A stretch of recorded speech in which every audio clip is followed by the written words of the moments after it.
Bonjour, donc nous sommes là pour la présentation, la démonstration du module gestion de la demande de Bineo.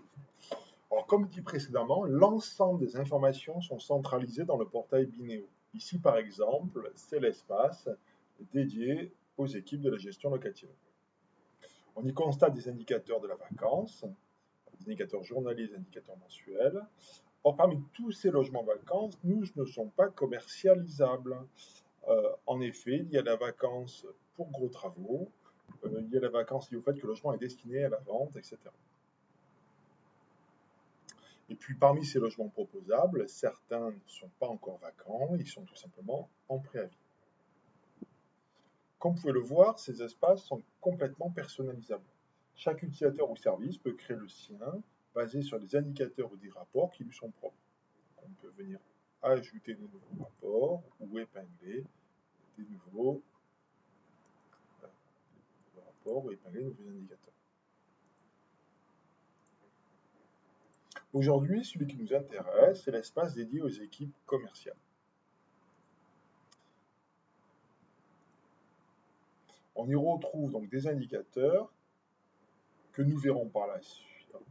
Nous retrouverons donc des indicateurs que nous verrons, on détaillera par la suite, ainsi que des rapports concernant la demande et les attributions. En premier lieu, intéressons-nous d'abord à la maîtrise des données concernant la demande sur les territoires du bailleur.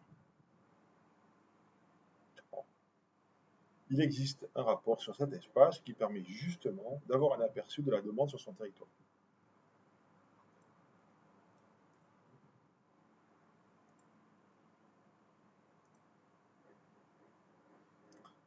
En premier lieu, il est important de signaler que les données sont actualisées tous les jours.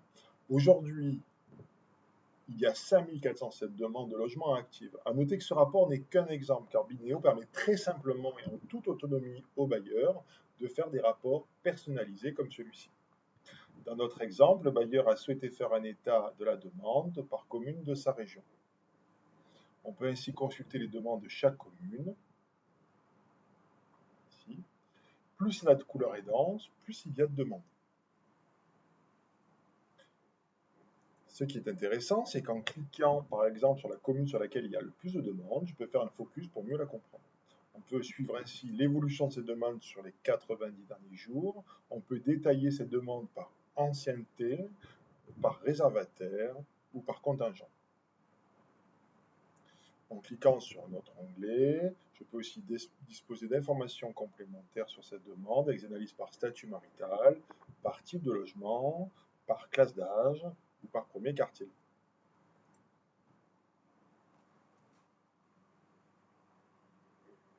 Par exemple, si on s'intéresse aux 80 ans et plus,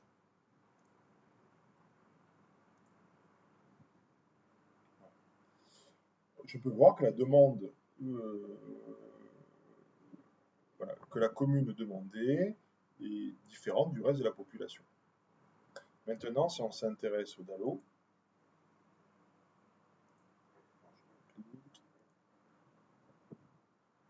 voilà, je suis sur les contingents, je m'intéresse au contingent des DALO.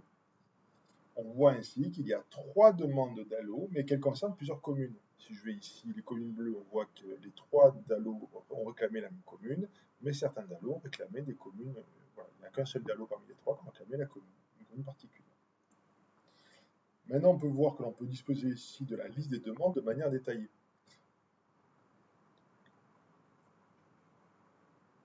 Par exemple, si jamais je m'intéresse à ce bailleur, à ce réservataire-là, je peux avoir le détail des demandes concernant ce réservataire, avec une liste, bien entendu, qui s'exporte sous Excel.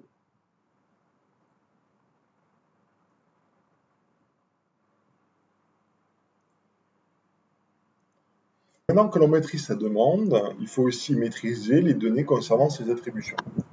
Il existe un rapport similaire à celui que nous avons vu précédemment, ici, qui est celui-ci.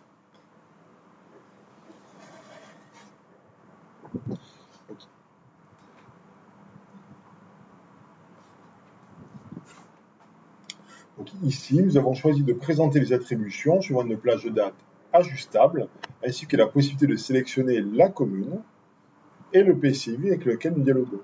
Ce rapport pourrait être ainsi un support de discussion avec les collectivités territoriales. Si je choisis par exemple la communauté d'agglomération du Choletais,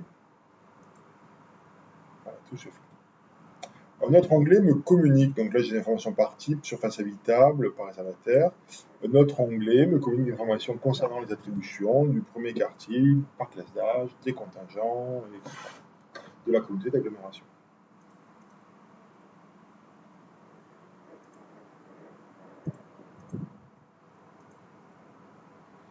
De même, on peut s'intéresser à un réservataire en particulier.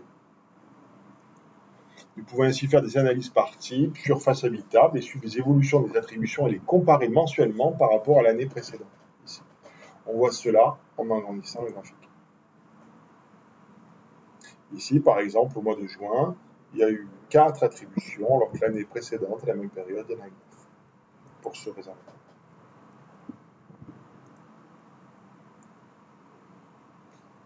Maintenant, intéressons-nous plus particulièrement à la gestion en flux. Donc le bailleur maîtrise sa demande et ses attributions. Il va donc pouvoir disposer dans Bineo de ses objectifs d'attribution. Libre à lui ainsi de constituer les indicateurs d'avancement annuel de ses objectifs. Pour cette démonstration, nous avons simulé 4 objectifs pour illustrer différentes possibilités.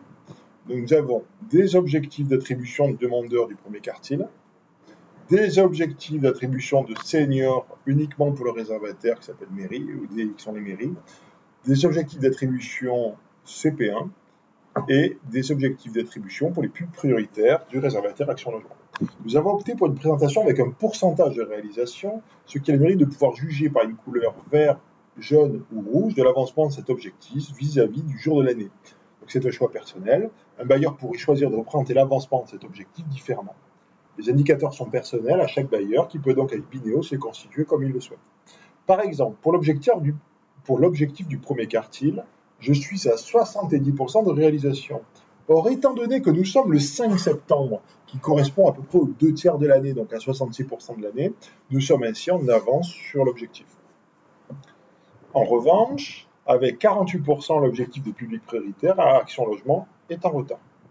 En cliquant sur l'indicateur, je peux ainsi avoir du détail sur l'avancement de cet objectif.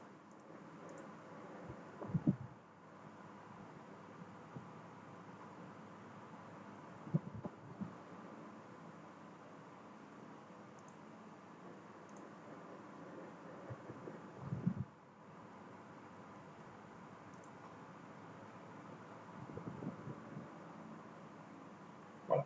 Jusqu'à avoir, par exemple, s'il y en a 24 là, l'attribution, si je clique comme sur les types 2, allez, il y en a 6, jusqu'à avoir le détail de ces attributions. Donc on peut ainsi personnaliser des rapports qui s'affichent derrière chaque indicateur.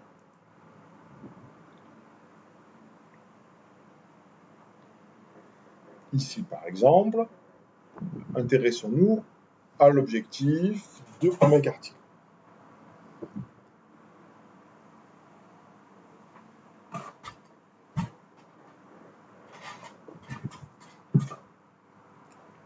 Là, je vois qu'il y a eu 183 attributions. Mais ce qui est intéressant dans ce rapport qui a été fait là, c'est que le bailleur voit qu'il y a 56 demandeurs ou demandes potentiellement à satisfaire qui pourraient permettre de le faire progresser dans l'atteinte de son objectif. On voit ainsi, si je clique ici, on voit ainsi la liste des demandeurs correspondant à l'objectif ainsi que les logements proposables associés. Donc, par exemple, si je prends un demandeur qui est ici, on peut voir la liste de tous les logements proposables, qui soient soit en préavis, soit qui soient disponibles, en fait, que je peux lui affecter.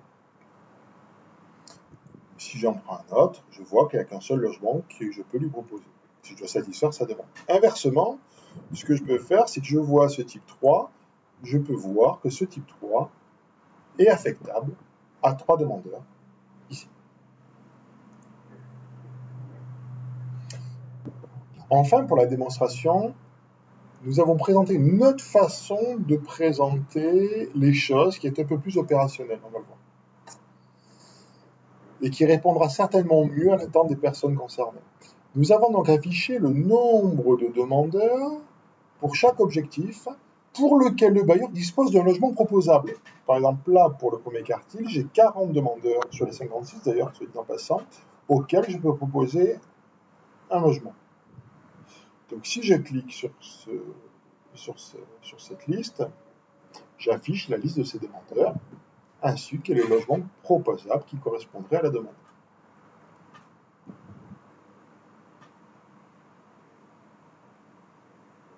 Donc je affiche les 40 demandes, ici, et pour chaque demande qui est là, vous voyez qu'on peut afficher le nom de lot correspondant. Par exemple, pour ce demandeur-là, on peut lui proposer ce logement.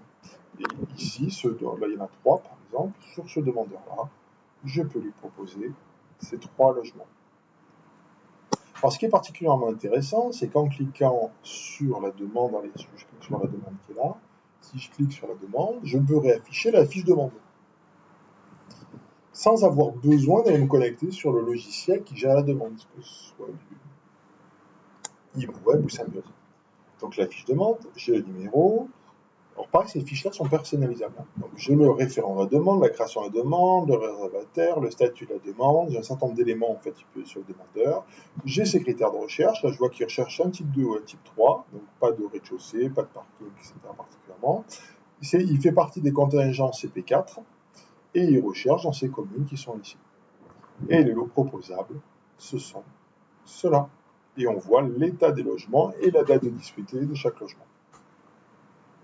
Enfin, si je clique sur un logement, je retrouve cette fois-ci, là je me connecte à mon PIH, parce que c'est un PIH, Prem ou ICOS, et je refais la fiche. Donc je vois, pareil, tout est personnalisable, hein. Donc j'ai la fiche du lot, son adresse, le programme, l'ensemble, c'est la classe énergétique, je vois la liste des baux successifs, je vois que donc du coup ce logement est proposable, il est en préavis, et il est disponible au 30 septembre. J'ai l'historique de sa grille tarifaire qui me permettra de vérifier les coûts en fait, auxquels je m'apprête à proposer ce logement. J'ai ces diagnostics énergie. On peut même cliquer ici pour afficher les diagnostics énergie du logement.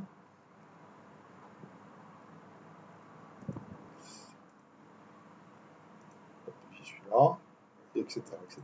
Et à la fin, je finis sur la liste des demandeurs potentiels auxquels ce logement répond. Et bon, ainsi de suite, quand je clique sur une demande, j'affiche la fiche demandeur. Voilà. Mais merci pour la démonstration, merci pour m'avoir écouté. Puis on est à votre disposition pour répondre si vous avez des questions complémentaires.